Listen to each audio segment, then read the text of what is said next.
Hello, I'm Joan Landis, and I'm glad to be with you again today. So, another important step in getting out of the spiral of depression symptoms is that behavioral activation that we talked about early on. And something that would be like the next step of that is this idea of using work and service as a way to activate your behavior to make good benefits and take your mind off the negative thinking that you might have and benefit other people. And so I always recommend that a really good behavioral activation is something as simple as organizing a drawer in your house or next to your bed. That really can be really therapeutic because your mind is focusing on making order out of chaos, making things clean. You feel good after it's done. You do some self-validation. Wow, I did a good job on that drawer and it looks so nice and it's going to feel so good to open that drawer and see the order rather than the chaos.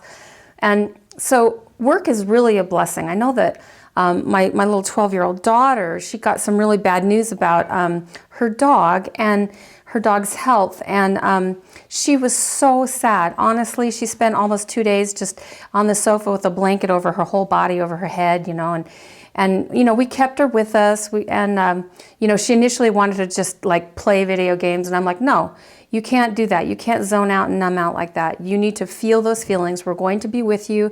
We're going to be supportive, but you need to stay in it for a while so that you can really start to process it. And so as she was feeling our love and support, finally after like a couple days, and she really wasn't talking very much either, right? I just said, hey, we've got to go in the barn and get that barn clean because, we're going to have horses coming in the next couple of days. So come on out, let's get this barn clean. Her dad and I came out and we were, shoveling poop out of stalls. I mean, it was very hard work. And, that was the thing. That was the thing that got her out of her funk. Just focusing on the task at hand, moving her body, doing something good, working and being productive.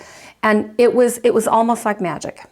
And so that's just a little example of the way that work can be a blessing. When we're feeling blue, when we're feeling down, when we're feeling disempowered, when we're feeling those symptoms of depression, work can be a great, great tonic. So that's a great one. Another one on the same lines is this idea of service. So sometimes we get pretty wrapped up in ourselves. Somebody said that, if we're all wrapped up in ourselves, we make a very small little package.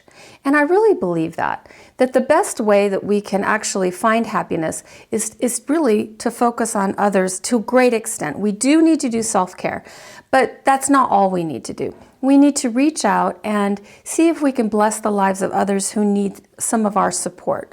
And so if you can look around you in your world, in your family, in your neighborhood, in your church, in your community, and find somebody who needs some love, who needs some time, who might need some resources, that is a great way to lift yourself out of your own little focus on your problems.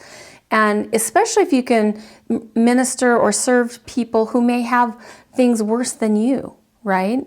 So boy, pediatric hospitals and homeless shelters and things like that are really a great place to start realizing, okay, I have my challenges and yet I can still serve. Somebody said that one of the marks of a saint is that while they are suffering, that they still reach out to minister to others.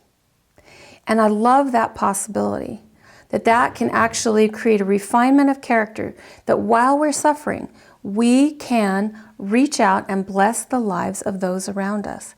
I want to challenge you with that possibility because that can actually refine our character in a way that would never happen if we had never suffered, okay? And I think that's very, very important to kind of get that one of the blessings of this suffering is that it can refine our souls if we know what to do with that suffering. And one of the most powerful things we can do is to serve and minister to others even while we ourselves are in a measure of pain.